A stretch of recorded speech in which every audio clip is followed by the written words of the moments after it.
Hello hello hello and welcome to a new lecture of class Vista. आज हम लोग करने वाले हैं क्लास 11 बोर्ड्स की तैयारी केमिस्ट्री के संग। तो लास्ट लेक्चर में हम लोगों ने लास्ट कंप्लीट किया था मोल कॉन्सेप्ट तक। ठीक है। तो मोल कॉन्सेप्ट से ही आज हम लोग फिर से शुरू करेंगे। मोल कॉन्सेप्ट का जो कुछ बाकी था हम लोग आज फिर से देखेंगे। फिर नेक्स्ट जो बाकी का चीज़ रहेगा हम लोग के चैप्टर में वो सब में हम लोग कंटिन्यू करेंगे। थोड़ा सा मोल कॉन्सेप्ट का दो तीन चीज़ मैंने लास्ट लेक्चर में देना भूल गया था, तो वो सब हम लोग फिर से एक बार छोटा सा नोट डाउन कर लेंगे। एक दो अगर मैथ्स रहता है तो मैथ्स वाला वो न्यूमेरिकल्स प्रॉब्लम्स कर लेंगे। फिर हम लोग नेक्स्ट टॉपिक में चले जाएंगे। ठीक है। अभी बच्चों अपना नोटबुक्स निकालो। मोल कॉन्सेप्ट का ही लास्ट हम लोगों का टॉपिक था। तो चलो एक बार छोटा सा रिवीजन कर लेते हैं कि मोल कॉन्सेप्ट था क्या। तो हम लोग हेडिंग लास्ट का था क्या, मोल कॉन्सेप्ट। मोल कॉन्सेप्ट क्या था? Mole concept. ठीक है। मोल कॉन्सेप्ट में था कि one mole of any substance is equal to, suppose, चलो यहाँ पे मैं लिखता हूँ, one mole of any substance is equal to its its atomic mass और molar mass in gram. Its atomic या फिर उसका मोलर मास, और यूनिट कौन सा होगा? इन ग्राम। ठीक है। ये याद था। फिर क्या बोला था कि वही है 6.022 into 10⁻23 number of such thing, number of atoms या फिर मॉलिक्यूल्स, जो भी तुमको पकड़ना है। ठीक है। और क्या था? 22.4 litre at STP, standard temperature and pressure. ठीक है। हम लोगों ने ये देखा था। सपोज हम लोग अगर बोलते हैं कि वन मोल ऑफ मैंगोस है, तो वन मोल ऑफ मैंगोस कितना हो गया? उसका एटॉमिक मास और मोलर मास इन ग्राम। अगर मैंगो का कोई एटॉमिक मास और मोलर मास होगा तो, या फिर वन मोल ऑफ मैंगोस अगर हम लोग बात करते हैं तो उसका मतलब क्या होता है? 6.022 इंटू 10⁻23 नंबर ऑफ मैंगोस और मैंगोस। ठीक है। या फिर वन मोल ऑफ मैंगोस मतलब 22.4 litre of mangoes at standard temperature pressure. तो ये मैंगोस तो 22.4 लीटर एसटीपी में नहीं होगा, उसका एटॉमिक मास मोलर मास भी हम लोग नहीं यूज करते। तो बेसिकली मोल यूज होता है एटम्स के मामले में। लेकिन मोल क्या है? एक बड़े नंबर का छोटा रिप्रेजेंटेशन। जैसे कि मैंने लास्ट लेक्चर में तुम लोगों को बताया था कि डजन के साथ कंपेयर करके देख सकते हैं कि one dozen equal to 12 pieces होता है। तो one mole equal to 6.022 into 10⁻23 number of atoms या फिर मॉलिक्यूल्स या फिर कुछ भी चीज हो, उसका टोटल इतना नंबर होता है। ठीक है। तो इसको क्या बोलते हैं? 6.022 इंटू 10⁻23, इसको हम लोग बोलते हैं एवोगैड्रोस नंबर। एवोगैड्रोस नंबर या फिर एवोगैड्रोस कांस्टेंट। इसको हम बोलते हैं एवोगैड्रोस नंबर या फिर एवोगैड्रोस कांस्टेंट। ठीक है। तो फिर हम लोगों ने दो तीन मैथ्स भी किया था कि अगर यूनिट्स में रहता है one atom of mole of any substance, one atom या molecule of any substance is equal to its mass in u, मैंने नोट्स में लिखाया था। और one mole of any substance is its mass in gram, जैसे कि यहाँ पे दिया हुआ है। ठीक है। तो वन यू का कितना होता है, कितना ग्राम होता है? One u equal to 1.67 into 10⁻⁻24 gram. लिखा था ना? One u is equal to 1.67 into 10⁻⁻24 gram. ठीक है। दो हम लोगों ने तीन तरह के मैथ्स भी देखे थे। चलो आज एक छोटा सा और एक सवाल करते हैं, फिर हम लोग नेक्स्ट टॉपिक में जाएंगे। मूल कॉन्सेप्ट हम लोगों ने बेसिकली मोटा मोटा सब कुछ कर लिया है ऑलरेडी। ठीक है। एक चलो छोटा सा प्रॉब्लम करते हैं, फिर नेक्स्ट टॉपिक में हम लोग जाएंगे। चलो बोर्ड में मैंने क्वेश्चन दे दिया है कि calculate the number of molecules of water present in 1.8 into 10⁻⁻2 gram of water. ये है क्वेश्चन। हमको पूछा क्या है, हम लोगों को गिवन क्या है, कितना ग्राम ऑफ वाटर गिवन है? 1.8 इंटू 10⁻⁻2। और हम लोगों से पूछा क्या? Number of molecules. ठीक है।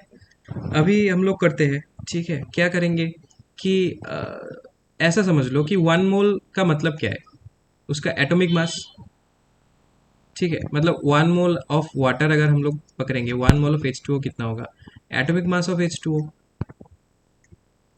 और वो किसके साथ इक्वल होगा? 6.022 इंटू 10⁻23 मॉलिक्यूल्स ऑफ H2O। ठीक है। अभी एटॉमिक मास ऑफ H2O कितना है? इधर से अगर हम लोग शुरू करते हैं कि एटॉमिक मास ऑफ H2O कितना है? H2O का एटॉमिक मास है, ये ऑक्सीजन का आ गया 16, और ये हाइड्रोजन का 2 इंटू 1 मतलब 2, टोटल प्लस करके कितना आता है? 18 आता है। ठीक है। तो क्या बोलेंगे कि 18 gram of H2O is equal to इतना 6.022 इंटू 10⁻23 मॉलिक्यूल्स ऑफ H2O। हुआ कि नहीं। फिर यहाँ से हम लोग यूनिटरी मेथड अप्लाई कर सकते हैं कि 1 gram of H2O is equal to 6.022 into 10⁻23 divided by 18। और हम लोग को कितना गिवन है, 1.8 इंटू 10⁻⁻2 ग्राम ऑफ H2O। कितना हो जाएगा, 6.022 इंटू 10⁻23 डिवाइडेड बाई 18। यहाँ पे मल्टीप्लाई कितना आ गया, 1.8 इंटू 10⁻⁻2 मॉलिक्यूल्स ऑफ H2O। ऐसा आएगा, मॉलिक्यूल्स ऑफ H2O। इसका कैलकुलेशन करके हम लोग जो दिखेंगे कि ये 18 से ये चला जाएगा और कितना आ जाएगा, -3 आ जाएगा, तो 6.022 इंटू 10⁻20 आ जाएगा, 20 मॉलिक्यूल्स ऑफ H2O।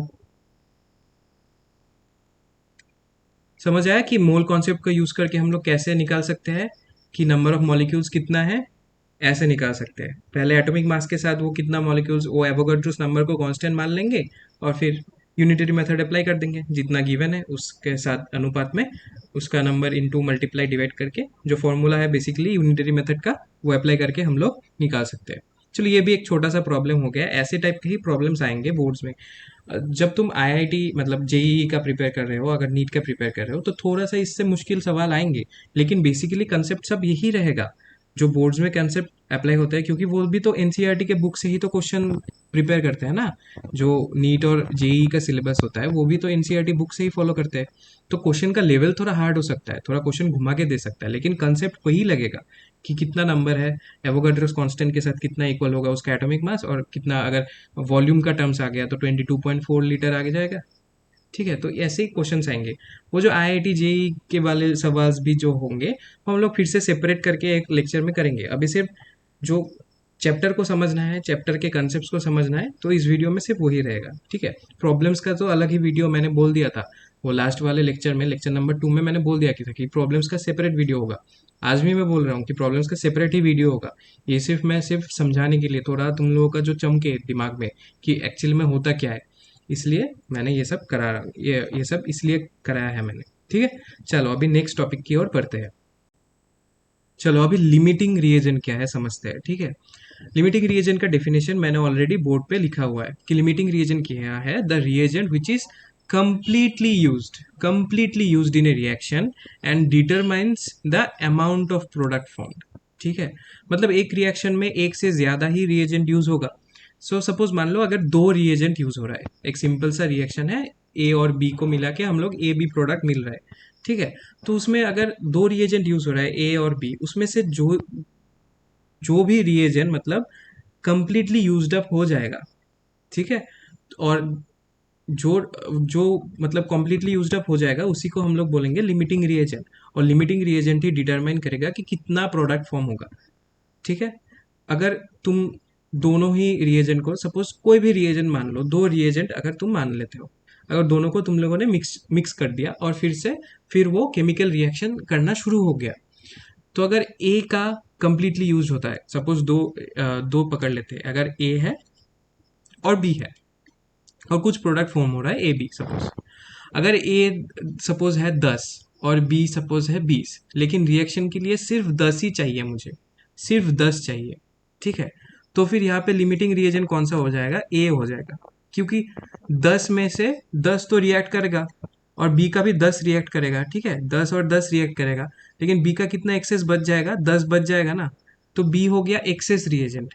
और जो लिमिटिंग रिएजेंट जो बन गया, बी क्या हो जाएगा, एक्सेस रिएजेंट बन जाएगा, और ए जो हो गया वो लिमिटिंग रिएजेंट बन जाएगा, बी क्या बन जाएगा, एक्सेस रिएजेंट। ठीक है, चलो एक एग्जांपल से करते हैं, एक मतलब real life example, real life मतलब वो केमिकल रिएक्शन वाला ही एग्जांपल से करते हैं। ये ए बी को छोड़ो, एक केमिकल रिएक्शन लेते हैं। चलो कौन सा ले लूँ, एक केमिकल रिएक्शन लेते हैं, चलो वाटर का ही ले लेता हूँ। वाटर का केमिकल रिएक्शन क्या है, 2H2 plus O2 turns into 2H2। यह है वाटर का केमिकल रिएक्शन।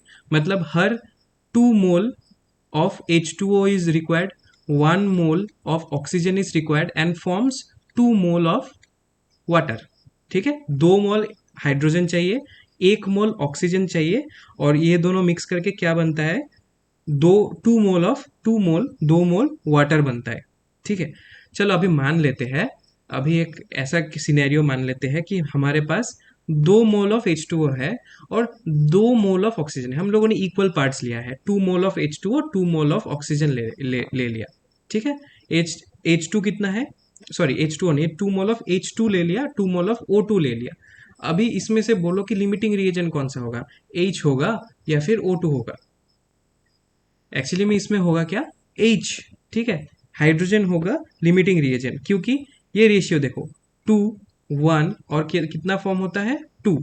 ठीक है, तो अगर 2 मोल ऑफ हाइड्रोजन प्रेजेंट है तो ये तो टोटली यूज हो जाएगा। और कितना चाहिए, एक वाटर मॉलिक्यूल, 2 वाटर मॉलिक्यूल बनाने के लिए सिर्फ 1 मोल ऑफ ऑक्सीजन ही चाहिए। तो इधर में से कितना आ जाएगा, 1 मोल यूज होगा, 1 मोल एक्सेस रहेगा, ये एक्सेस रिएजेंट बन जाएगा। और कितना मोल H2O प्रोड्यूस होगा, 2 मोल ही प्रोड्यूस होगा। ठीक है, ये चलो एग्जाम्पल नंबर 1 हो गया। चलो एक और एग्जाम्पल लेते हैं, ठीक है, थोड़ा और भी समझने को मिलेगा तभी। कि अगर हमारे पास मान लो कि 6 मोल्स ऑफ हाइड्रोजन है। ठीक है, 6 मोल्स ऑफ हाइड्रोजन है और नहीं चलो, हाँ, 6 मोल्स ऑफ हाइड्रोजन है और 2 मोल्स ऑफ ऑक्सीजन है। ठीक है, अभी इसमें से इस रेशियो के अनुसार ये तो 2 मोल्स यूज हो सकता है। ठीक है, और यहाँ से 4 मोल्स यूज हो सकता है, क्योंकि 4:2 रेशियो मतलब यहाँ से 4 मोल्स यूज होगा, यहाँ से 2 मोल्स यूज होगा, कितना देगा टोटल, 4 मोल्स देगा, क्योंकि 2:1 में कितना देता है, 2 देता है। ये देखो ना, 2:1 है ना, यहाँ पे रेशियो कितना है, 2 है, 1 है, कितना देता है, 2 देता है। तो 2:1 रेशियो में ये 2 देगा, तो 4:2 रेशियो में ये 4 मोल्स ऑफ H2O देगा, 4 मोल्स ऑफ H2O देगा। ठीक है, तो इसमें से कितना बचा, हाइड्रोजन में से कितना बचा, हाइड्रोजन में से 4 चला गया, 4 अगर चला गया तो बचा कितना, 2 बचा। और यहाँ से तो 2 कंप्लीटली चला गया, तो बचा कितना, 0। तो ये क्या हो गया, ये हाइड्रोजन क्या बन गया, एक्सेस रिएजन बन गया। और यहाँ पे ऑक्सीजन क्या बन गया, लिमिटिंग रिएजन बन गया। ठीक है, इस केस में हाइड्रोजन था limiting reagent, H2 was limiting reagent. इस केस में क्या हो गया, ऑक्सीजन इज लिमिटिंग रिएजन, क्योंकि यहाँ पे ये 2 moles of oxygen is completely use, where 6 moles of hydrogen में से सिर्फ 4 मोल्स यूज होता है और 2 मोल्स रह जाता है, वो एक्सेस में रह जाता है, एक्सेस रिएजन बन जाता है, और 4 मोल्स ऑफ H2O प्रोड्यूस होता है। ठीक है, क्योंकि 2:1 रेशियो में 2 मोल्स प्रोड्यूस होता है, तो 4:2 रेशियो में डबल हो जाएगा, 4। ठीक है, अभी थोड़ा थोड़ा आ रहा है समझ में, लिमिटिंग रिएजन क्या है, लिमिटिंग रिएजन मतलब जो कंप्लीटली यूज्ड हो जाता है। और वो क्या डिटरमाइन करता है, अमाउंट ऑफ प्रोडक्ट डिटरमाइन करता है। सिर्फ यही याद रखना है कि कौन सा, तुमको सिर्फ वो स्टोइकियोमेट्रिक रेशियो को याद रखना है कि एक बैलेंस केमिकल इक्वेशन में कितना मोल यूज हो रहा है पर रिएजेंट। जो भी रिएजेंट यूज हो रहा है उसका बैलेंस्ड केमिकल इक्वेशन से तुमको पता चल जाएगा कि कितना मोल यूज हो रहा है। तो तब तुम फिट कर सकते हो कि अच्छा हमारे पास इतना प्रेजेंट है तो सिर्फ तो इसमें से तो इतना ही यूज होगा, या फिर इसमें से तो सिर्फ इतना ही यूज होगा। ठीक है, चलो, अभी लिमिटिंग रिएजन तो खत्म हो गया, लिमिटिंग रिएजन थोड़ा इजी टॉपिक था। अभी हम लोग जाएंगे कॉन्सेंट्रेशन वाला, जो भी जितना भी टर्म्स है कॉन्सेंट्रेशन एक्सप्रेशन का जितना भी है, सब हम लोग एक के बाद एक कर लेंगे। ठीक है, चलो शुरू करेंगे वो। चलो अभी कॉन्सेंट्रेशन टर्म्स को समझने से पहले मैं सिर्फ तुम लोगों को एक थोड़ा सा छोटा सा चीज सिर्फ रिकॉल कराने की कोशिश कर रहा हूँ। तुम लोगों ने क्लास 9 10 में ऑलरेडी पढ़ा होगा कि सॉल्यूशन क्या है। ठीक है, सॉल्यूशन क्या है, solution is a homogeneous mixture. क्या है, एक होमोजेनियस मिक्सचर। होमोजेनियस मतलब कि उसमें सॉल्यूशन में जो जो कुछ भी चीज का मिक्सचर होता है, दो चीज में हम लोग उसको नॉर्मली फिजिकल प्रोसेस से सेपरेट नहीं कर सकते, इतना अच्छे से मिक्स हो चुका है कि एक ही मतलब चीज बन चुका है अभी। लाइक सपोज अगर तुम सॉल्ट को वाटर के साथ डिजोल्व करोगे, तो अब तुम सॉल्ट को वाटर से कोई भी फिजिकल प्रोसेस से मतलब सेपरेट नहीं कर पाओगे। हाँ, तुम एवापोरेशन करके, केमिकल प्रोसेस करके, वाटर को स्टीम में कन्वर्ट करके सिर्फ सॉल्ट को ऐसे रख के तुम निकाल सकते हो, सेपरेट कर सकते हो, लेकिन वो केमिकल रिएक्शन हो गया, केमिकल प्रोसेस हो गया। कोई भी फिजिकल प्रोसेस से एक सॉल्यूशन को, एक होमोजेनस मिक्सचर को सेपरेट करना पॉसिबल नहीं है। ठीक है, solution is a homogeneous mixture of 2 और मोर सब्सटेंस। ठीक है, the substance present in smaller quantity. अब सॉल्यूशन में क्या दो चीज होगा, सपोज 2 और मोर सब्सटेंस होगा, लेकिन अगर हम टू टू सिस्टम मतलब टू टू सब्सटेंस का ही सॉल्यूशन अगर हम लोग मान लेते हैं, तो एक होगा उसमें सॉल्यूट और एक होगा उसमें सॉल्वेंट। ठीक है, solution is made up of solute plus solvent. Solute क्या होगा, जो उसमें कम अमाउंट में रहेगा। The substance present in smaller amount is called solute and the substance present in larger amount is called its solvent. अगर example के तौर पे मान लो, अगर वो सॉल्ट का ही मैंने बोला कि अगर 10 ग्राम ऑफ सॉल्ट अगर डिजोल्व करते हैं, ठीक है, 10 gram of salt plus 90 gram of water अगर हम लोग डिजोल्व करते हैं, तो हमको क्या मिलेगा, total 100 gram of salty water. ठीक है, सॉल्टी वाटर लिख देते हैं हम लोग, मतलब सॉल्ट प्लस वाटर का सोल्यूशन, सॉल्ट वाटर सोल्यूशन। ठीक है, तो 10 gram of salt plus 90 gram of water is equal to 100 gram of salty water. ठीक है, तो सॉल्यूट कौन सा हो गया, सॉल्ट हो गया क्योंकि वो कम है, 10 ग्राम है। सॉल्वेंट कौन सा हो गया, वाटर हो गया क्योंकि वो ज्यादा है, 90 ग्राम है। तो ये हो गया सोल्यूशन का।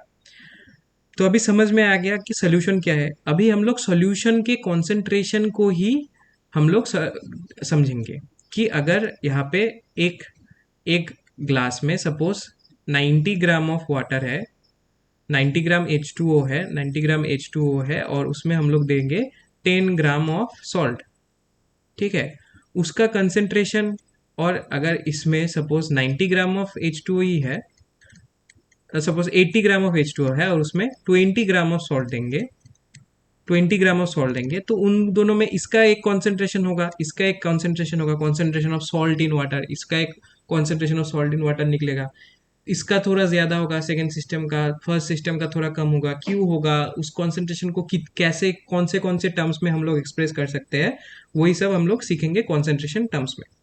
ठीक है, चलो अभी ये सब तो समझ में आ गया कि हाँ, ये सब हम लोगों को करना है कि सॉल्यूशन का होगा, सॉल्यूशन का कॉन्सेंट्रेशन कैसे होता है, सॉल्यूट और सॉल्वेंट का मतलब क्या है, ये सब तो हम लोगों ने ऑलरेडी समझ के रखा है कि कॉन्सेंट्रेशन, सॉल्यूट, सॉल्वेंट, सॉल्यूशन, ये सब क्या है, हम लोगों ने क्लास 10 में, 9 में कर लिया है। इस बार हम लोग क्या करेंगे, थोड़ा नया चीज करेंगे। तो पहले वाला क्या है, पहला वाला सॉल्यूशन टर्म है मास परसेंटेज। ठीक है, मास परसेंट। ठीक है, इसको हम लोग एक्सप्रेस करते हैं डब्ल्यू, मतलब W/W, और एक था M/M। ठीक है, मास परसेंट को किस कैसे एक्सप्रेस करते हैं, W मतलब वेट बाय वेट और मास बाय मास। ठीक है, अब mass percent of a solution, mass percent of a substance, is defined as, is given by, ठीक है, mass of that substance in solution, mass of that substance, mass of that substance in solution divided by mass of that substance in solution divided by total mass of solution, total mass of solution। ठीक है, total कितना है उस solution का mass into 100, और last में percent, मतलब percent में निकाल रहे हैं ना, मास परसेंट में निकाल रहे हैं ना, तो 100% आ जाएगा। ठीक है, ये है फॉर्मूला। हो गया, इसको तुम एक बॉक्स के अंदर भी डाल सकते हो, ऐसा एक बॉक्स बना के उसके अंदर डाल के लिख के रख सकते हो। ठीक है, अभी इसका एक न्यूमेरिकल करते हैं। चलो, बोर्ड में क्वेश्चन आ गया है कि क्या दिया हुआ है, calculate the mass percent of NaOH। ठीक है, मास परसेंट ऑफ NaOH किस में डिजोल्व है, वाटर में डिजोल्व है। कितना डिजोल्व है, 10 ग्राम NaOH डिजोल्व है, कितना, 90 ग्राम ऑफ वाटर में। ठीक है, तो अभी सोल्यूशन कैसे निकालेंगे, सोल्यूशन क्या होगा, मास परसेंट किसका निकाल रहे हैं, मास परसेंट ऑफ NaOH का हम लोग निकाल रहे हैं। ठीक है, मास परसेंट ऑफ NaOH कितना होगा, मास of that substance, mass of NaOH, ठीक है, divided by total mass into 100, फिर परसेंट। मास ऑफ NaOH कितना दिया हुआ है, 10 ग्राम। ठीक है, टोटल मास कितना हुआ है, 10 gram plus 90 gram, 10 gram of NaOH and 90 gram of water into 100। तो ये क्या हो गया, 10/100 इंटू 100%, मतलब 10%। मास परसेंटेज ऑफ NaOH कितना निकला, 10%। ऐसा ही छोटा छोटा क्वेश्चन ही आएगा, अगर मास परसेंट से आता है तो ऐसे छोटे मोटे क्वेश्चन ही आएंगे, ऐसे आपको सॉल्व करने पड़ेंगे। चलो, मास परसेंटेज छोटा सा ही टॉपिक था, छोटा सा ही कॉन्सेंट्रेशन टर्म था। अभी नेक्स्ट वाले में जाते हैं। ठीक है, अभी जो नेक्स्ट हमारे पास कॉन्सेंट्रेशन टर्म है वो है मोल फ्रैक्शन। अभी मोल फ्रैक्शन क्या है, मैंने डेफिनेशन बोर्ड पे लिखा हुआ है कि ratio of number of moles of a substance to total number of moles of all the, मतलब all the substances in the solution. ठीक है, इसका मतलब क्या है, मोल फ्रैक्शन का मतलब क्या है, इसको समझते हैं। मोल फ्रैक्शन को तो पहले ये याद रखना कि मोल फ्रैक्शन को डिनोट करते हैं हम जाई से, जाई से। ठीक है, मोल फ्रैक्शन को हम किससे डिनोट करते हैं, जाई से। ठीक है, अब ये समझो कि अगर ए और बी, ठीक है, ए प्लस बी दोनों को मिला के एक सोल्यूशन बन गया ए बी।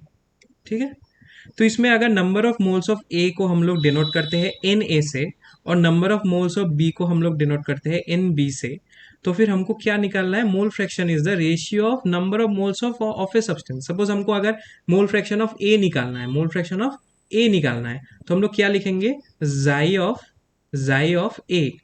जाई ऑफ ए कितना बनेगा, number of moles of a substance, number of moles of a substance मतलब यहाँ पे ए कंपोनेंट का कितना नंबर ऑफ मोल्स है, तो वो हम लोगों ने डिनोट किया है एन ए से। तो n A divided by total number of moles, total कितना है, ए और बी है, टोटल नंबर ऑफ मोल्स कितना है, एन ए और एन बी है, मतलब n A plus n B हो गया। अगर हमको सिमिलरली अगर जाई बी निकालना है, तो number of moles of that substance मतलब n of B divided by total number of moles n of A plus n of B. ठीक है, समझ में आ रहा है थोड़ा थोड़ा। अच्छा, अभी क्या करना है, अभी यही फॉर्मूला है, तुमको अगर बॉक्स बना के लिखना है तो तुम ऐसे लिख सकते हो। ठीक है, कि जाई ऑफ एक ऐसे निकालते हैं, number of moles of that substance divided by, मतलब जाई ऑफ समथिंग कैसे निकालना है, number of moles of that substance divided by total number of moles of all the substances in that solution. ठीक है, ये हो गया उसका फॉर्मूला। अभी तुम नोट में दो तीन चीज लिख सकते हो, नोट बना के दो तीन चीज लिख सकते हो, नोट में एक चीज लिख सकते हो। अगर दो ही कंपोनेंट का अगर सिस्टम है, मतलब जाई ए और जाई बी है, मतलब दो ही कंपोनेंट है ए बी या फिर बी सी जो भी हो, तो सपोज ये वाला ही पकड़ लो, A plus B turns to A B solution. ठीक है, इसमें अगर हो गया तो chi of A plus chi of B is equal to 1। ये हो गया एक फॉर्मूला। ठीक है, फिर जो हम लोगों का नंबर ऑफ मोल्स है वो कैसे निकालते हैं, number of moles n of A, number of moles, suppose हम लोग यहाँ पे तो हम लोगों ने बोल दिया कि जाई ऑफ ए कैसे निकालना है, number of moles of A divided by number of moles of A plus number of moles of B. या नंबर ऑफ मोल्स एन को कैसे निकालते हैं, ठीक है, नंबर ऑफ मोल्स एन को कैसे निकालते हैं, वो निकालते हैं गिवन मास, जितना मास गिवन है, गिवन मास जिसको हम लोग डब्ल्यू से रिप्रेजेंट करते हैं, डिवाइडेड बाय मोलर मास जिसको हम मान लेते हैं कि एम से रिप्रेजेंट कर रहे हैं। तो फिर नंबर ऑफ मोल्स क्या बन गया, n equal to W by M. ये भी तुम लोग बॉक्स में रख सकते हो कि नंबर ऑफ मोल्स कैसे निकालना है, given mass by molar mass ऐसे निकालना है।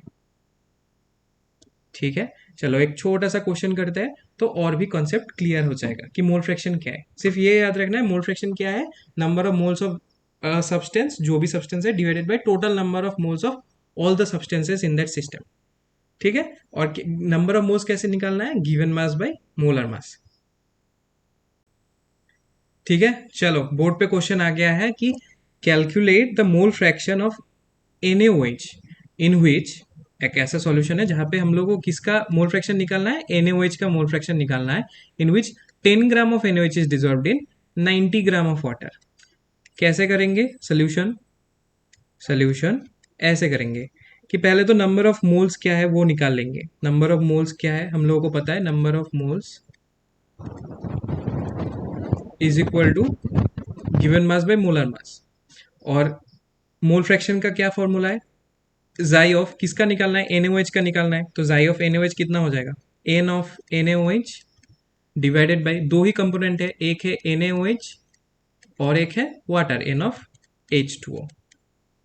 ठीक है, चलो अभी क्या करना है, इस फॉर्मूला में बिठा दो, नंबर ऑफ मोल्स का जो चीज है वो फिट कर दो। क्या हो गया, given given mass by molar mass of NaOH divided bye given mass by molar mass of NaOH plus given mass by molar mass of H2O। ये हो गया। अभी गिवन मास कितना है, हम लोगों के पास गिवन मास है 10 ग्राम ऑफ NaOH, और NaOH का मोलर मास कितना है, तुम लोग कैलकुलेट करके दिखना कि NaOH का मोलर मास है 40। चलो अभी सेम 10 डिवाइडेड बाई 40 हो गया, और यहाँ पे गिवन मास ऑफ वाटर कितना दिया हुआ है 90, और मोलर मास ऑफ वाटर कितना है 18, ठीक है। इसको अगर तुम लोग कैलकुलेट करोगे, मैं यहाँ पे लिख देता हूँ, इसको अगर तुम लोग कैलकुलेट करोगे तो कितना आ जाएगा, ऊपर में आ जाएगा 1/4, फिर ये 1/4 प्लस 5, फिर इसको कैलकुलेट करोगे तो 1/4 यहाँ पे आ जाएगा 21/4, मतलब लास्ट में कितना बचा 1/21 ऐसा बचेगा, 1/21 मतलब इसको अगर तुम पॉइंट में निकालते हो तो 0.046, ठीक है। तो फिर मोल फ्रैक्शन ऑफ NaOH कितना निकल गया, 0.046। ऐसे तुम लोग निकाल सकते हो, गिवन मास को बिठाओगे, फिर मोलर मास को बिठाओगे, फिर डिवाइडेड बाय जितना भी कंपोनेंट्स है उसका भी ऐसे गिवन मास बाय मोलर मास करके बिठाओगे, और फिर सिंपल बेसिक सा कैलकुलेशन करोगे, मैथमेटिकल कैलकुलेशंस करोगे, तुमको मिल जाएगा। पॉइंट में निकालना, ठीक है, फ्रैक्शन में मत रखो, पॉइंट में ही निकाल देना अगर मोल फ्रैक्शन पूछता है तो। समझ में आ गया। अभी एक, चलो इस प्रॉब्लम में तो पूछा नहीं था, ठीक है, लेकिन अगर पूछ लेता कि मोल फ्रैक्शन ऑफ H2O का भी बता दो, यहाँ पे तो NaOH का बोला है, तो H2O का कितना होगा ये भी बता दो, जाई ऑफ H2O कितना होगा वो भी बता दो।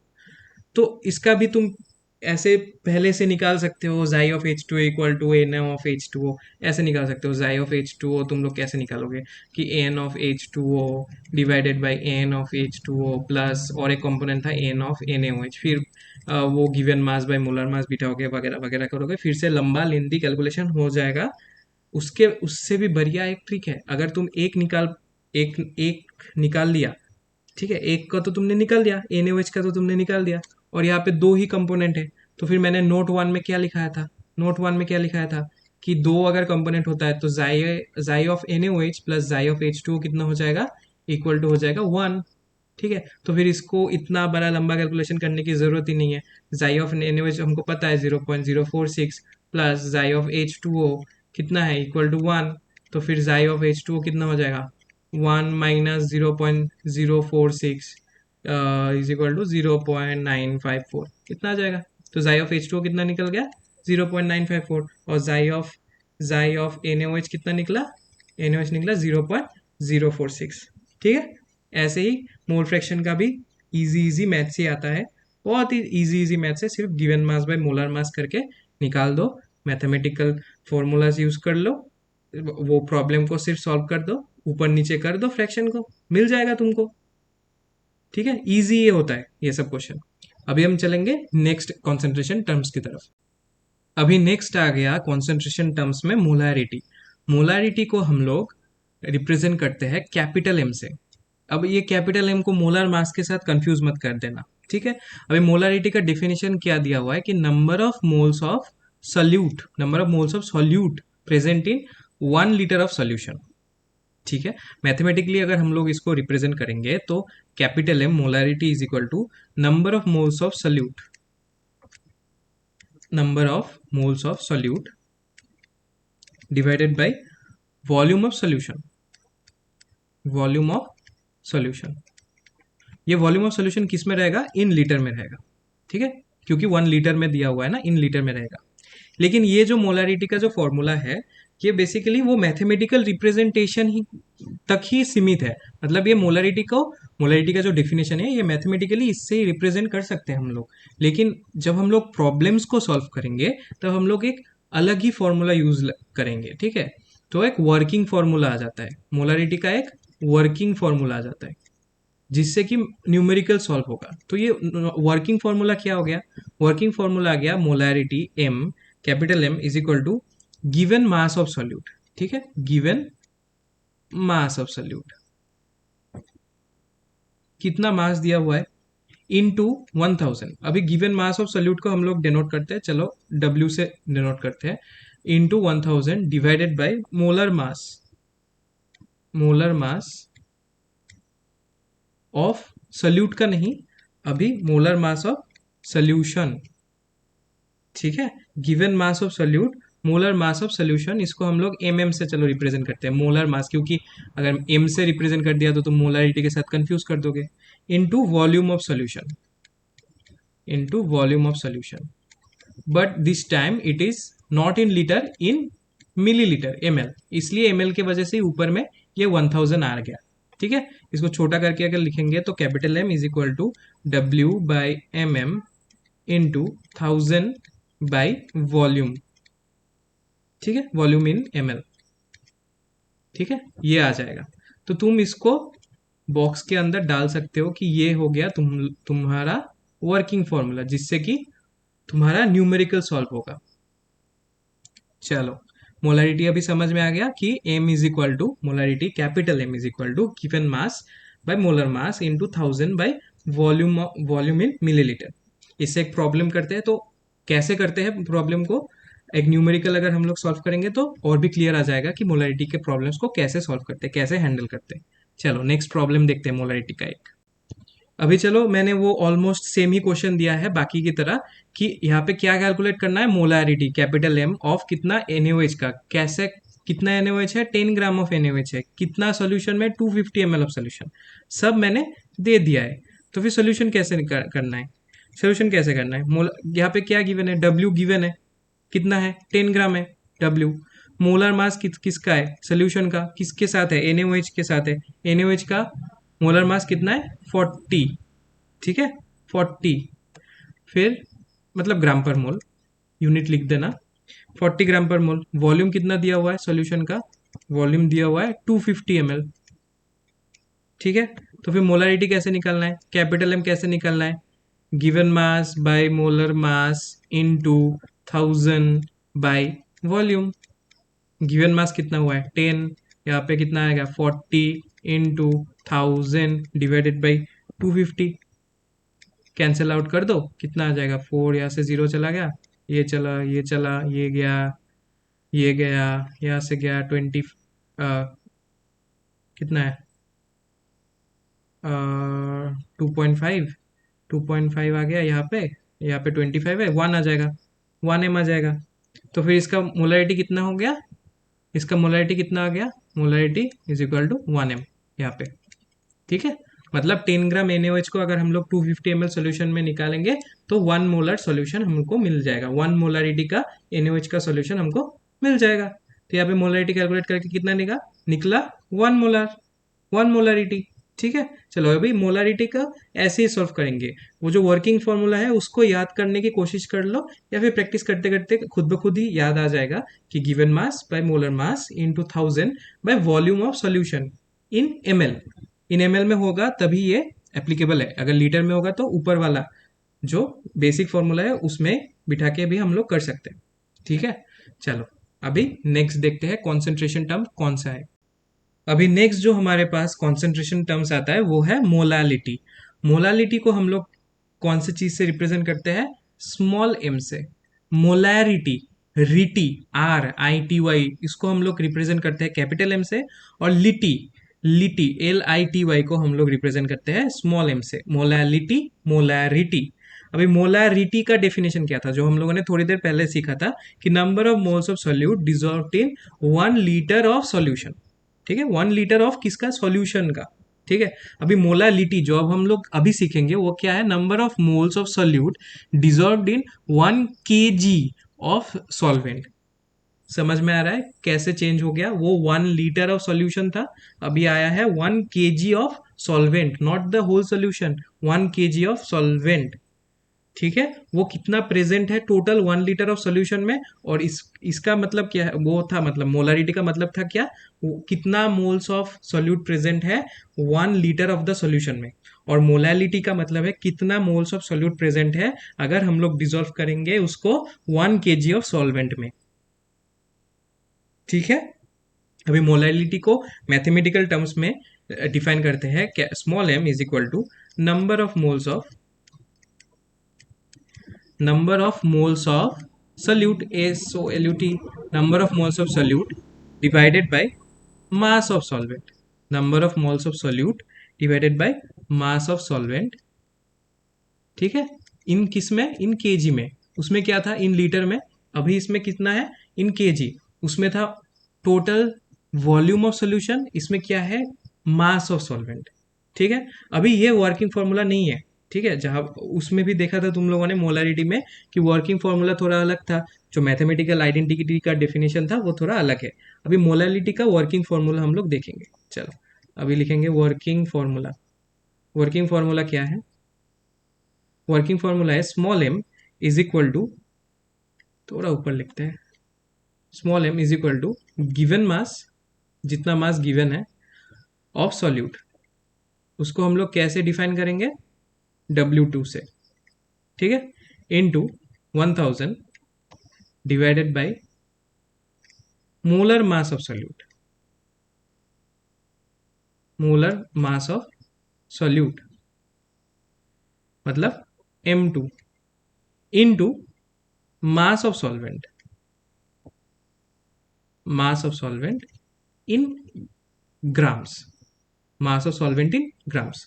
वहां पे भी हम लोगों ने चेंज किया था, कैसे लीटर को मिलीलीटर बनाया था और ऊपर में 1000 ऐड इंटू किया था, मल्टीप्लाई किया था। यहाँ पे भी सेम, मास ऑफ सॉल्वेंट को केजी था, केजी से हम लोगों ने ग्राम में कन्वर्ट कर लिया और ऊपर में 100 से मल्टीप्लाई कर दिया, ठीक है। अभी इसको अगर शॉर्ट फॉर्म में लिखता है तो small m is equal to W, चलो उसको W2 नहीं लिखते हैं, चलो W से लिखते हैं और मोलर मास को mm से लिख देते हैं, ठीक है। तो फिर तुम लोगों का भी कंफ्यूज नहीं हो गए, W/mm into 1000 by mass in gram, ठीक है। और W2 W1 भी लिख सकते हो अगर सॉल्यूशन का मान लो ज्यादा, मतलब जनरली क्या होता है, जो मतलब जो कंपोनेंट ज्यादा रहता है सॉल्यूशन में, यानी सॉल्वेंट को हम लोग W1 से रिप्रेजेंट करते हैं, मतलब अगर मास ऑफ सॉल्वेंट दिया होता है तो W1 से रिप्रेजेंट कर सकते हैं। जैसे कि यहाँ पे मास ऑफ सॉल्वेंट दिया हुआ ना, उसको हम W1 से रिप्रेजेंट कर सकते हैं जनरली। और जो कम जो होता है, जो सॉल्यूट होता है, उसको हम W2 से मतलब रिप्रेजेंट करते हैं, उसको सेकेंड कंपोनेंट हम लोग पकड़ते हैं। सॉल्यूशन में जो ज्यादा होता है सॉल्वेंट को हम लोग फर्स्ट कंपोनेंट पकड़ते हैं और सॉल्यूट को हम लोग सेकेंड कंपोनेंट पकड़ते हैं। तो मोलर मास ऑफ सॉल्यूट भी हम लोग M2 से रिप्रेजेंट कर सकते हैं, MM2 से रिप्रेजेंट करते हैं, क्योंकि वो सॉल्यूट का मोलर मास है, ठीक है। अगर सॉल्वेंट का मोलर मास होता, सॉल्वेंट का मोलर मास आता तो MM1 से रिप्रेजेंट कर सकते हैं या फिर M1 से रिप्रेजेंट कर सकते हैं, वो फर्स्ट कंपोनेंट जनरली होता है। अगर तुम्हें नहीं चाहिए तो नहीं भी लिख सकते हो, सिर्फ ये याद रखना कि given mass of solute by molar mass of solute into 1000 by mass of solvent, ऐसे याद रखने से भी काफी है। वो one first component second component के झमेले में ही मत पड़ना, ठीक है। इसको चाहे तो तुम एक बॉक्स के अंदर डाल दो कि ये इंपॉर्टेंट है, यही मेन वर्किंग फॉर्मूला है। अभी इस वर्किंग फॉर्मूला को लेके एक मैथ्स करते हैं, तो मोलालिटी भी हम लोगों का थोड़ा और ज्यादा क्लियर हो जाएगा। चलो नेक्स्ट मैं क्वेश्चन लिख देता हूँ बोर्ड में। चलो अभी बोर्ड में क्वेश्चन आ गया है। क्वेश्चन में क्या दिया हुआ है कि 1.8 gram of glucose is dissolve, glucose का फॉर्मूला दिया हुआ है, तो ग्लूकोज का मॉलिक्यूलर फॉर्मूला दिया हुआ है, is dissolved in 500 gram of water. तो वाटर क्या बन गया, सॉल्वेंट बन गया, क्योंकि ज्यादा क्वांटिटी में अवेलेबल है, ज्यादा क्वांटिटी में है सॉल्यूशन में। तो कितना है, 500 ग्राम है, और ग्लूकोज कितना है, 1.8 ग्राम है, ठीक है। अभी चलो सोल्यूशन निकालते हैं, कैसे निकलेगा कि यहाँ पे क्या दिया हुआ है, गिवन मास गिवन है, मतलब जो गिवन मास है वो दिया हुआ है, कितना है, 1.8 ग्राम है। फिर मास ऑफ सॉल्वेंट भी दे दिया है हम लोगों को, सॉल्वेंट कौन सा है, वाटर, उसका भी मास हम लोगों को दे दिया है, कितना है, 500 ग्राम है, ठीक है। अभी हम लोग को क्या चाहिए, मोलर मास चाहिए। मोलर मास किसका चाहिए, C6H12O6 का। तो मोलर मास कैसे निकालते हैं, देखो, कार्बन है, हाइड्रोजन है, ऑक्सीजन है। कार्बन कितना है, 6 है, 6 इंटू कार्बन का एटॉमिक मास 12 प्लस हाइड्रोजन कितना है, 12 है, 12 इंटू हाइड्रोजन के एटॉमिक मास 1 प्लस ऑक्सीजन कितना है, 6, तो 6 इंटू ऑक्सीजन का एटॉमिक मास 16। तो टोटल अगर तुम इसको करोगे तो आएगा 180, तो ग्राम पर मोल। चलो यूनिट भी लिख दिया, ग्राम पर मोल, ठीक है। अभी मास ऑफ सॉल्वेंट मिल गया, गिवन मास है, मोलर मास है। अभी मोलालिटी, स्मॉल m का फॉर्मूला क्या था, given mass by molar mass into 1000 by mass in gram, mass of solvent in gram, ठीक है। तो चलो मैं यहाँ पे कर देता हूँ, उसको यहाँ पे बिठा देता हूँ कि स्मॉल m गिवन मास कितना दिया हुआ है, 1.8 है, इनटू मोलर मास कितना हुआ है, 180 है, फिर 1000 है, और मास ऑफ सॉल्वेंट कितना दिया हुआ है, 500 है। इसको अगर तुम कैंसिल आउट कर दोगे तो कितना बचेगा, यहाँ से 10, 1/50 आ जाएगा, 1/50 स्मॉल m, मोलाल, मोलाल, ठीक है, 1/50 m आ जाएगा। इसको अगर तुम पॉइंट में लाओगे तो 0.02 m, 0.02 m मतलब 0.02 मोलाल आ गया इसका, इस सॉल्यूशन का कॉन्सेंट्रेशन, ठीक है। चलो अभी मोलालिटी भी खत्म हो गया, तो हम लोगों के पास ये 4 कॉन्सेंट्रेशन टर्म्स आ गया। क्या है? एक एक mass percentage, mole fraction, molarity capital M और मोलैलिटी स्मॉल एम। ठीक है, चलो एक बार समराइज कर देते हैं इसको। हाँ, तो अभी कॉन्सेंट्रेशन टर्म्स क्या क्या आ गया? कॉन्सेंट्रेशन टर्म्स हमारे पास आ गया, एक तो आ गया मास परसेंटेज जिसको हम डब्ल्यू डब्ल्यू या फिर M slash M, W slash W और एम स्लैश एम से रिप्रेजेंट कर सकते हैं। और एक क्या था? जाई, मोल फ्रैक्शन। ठीक है, जाई ऑफ समथिंग जो भी होगा। फिर नेक्स्ट क्या था? Molarity capital M. और एक हम लोगों ने क्या सीखा? Molality cap small m. ठीक है, अभी हम लोगों के एनसीईआरटी बुक में कॉन्सेंट्रेशन टर्म्स में यही चारों है गिवन, मतलब mass percent, mole fraction, molarity और मोलैलिटी। और इसी के साथ ये चैप्टर हो जाता है हमारा खत्म। लास्ट लेक्चर में मैंने बताया था कि मुझे और 2 लेक्चर चाहिए, सिर्फ एक लेक्चर में हम लोग कॉन्सेप्ट को सब कंप्लीट कर देंगे और एक लेक्चर में हम लोग प्रॉब्लम्स वो न्यूमेरिकल्स वगैरह करेंगे।